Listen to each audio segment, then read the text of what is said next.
কুহায় কেমনে মনে হয় যে জ্বর ওনার একলাইছে বাড়ি এককালে মাথায় লইছে এককালে ঢং যত সব। এ বেন্যা শালিহি, তুই আমার লগ কথা কবি না। আমার 3 দিন ধরে জ্বর, তুই আমার দাঁড়িয়ে আস না, তুই আমার পাশে বস না। তুই আবার কস তুই আমার লগে মরণ বাসন পর্যন্ত থাকবি। আয় রে শালি। বুড়ো জারুটা মরে মরে তেজ কমে না।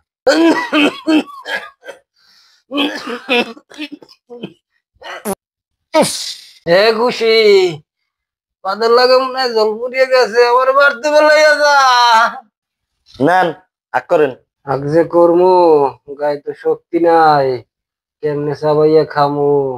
তুই একটা কাম কর, ভাত দুগ্গা বাইটে আইনে দে, আর না পারলে তুই একটু চাবাইয়া দে, আমি একটু গিলি। এক কাম করেন তাই, আমি তাইলে বাদ্যুকে খাই, খাইয়ে আমি চাবাই, চাবাই গিলি, পেটের মধ্যে হজম হোক, আপনি খালি একটু আঁকবেন, পারবেন না? হ্যাঁ, আঁকতেও কষ্ট লাগে রে। হ্যাঁ, এ ভাল করো তাই। তোরে তুই আমি বাদ দে, তুই সুপার দিতে মন চাই রে। তুই সর মাগি মাগি মাগি, তুই আমার মজা নেস। আয় মাগি।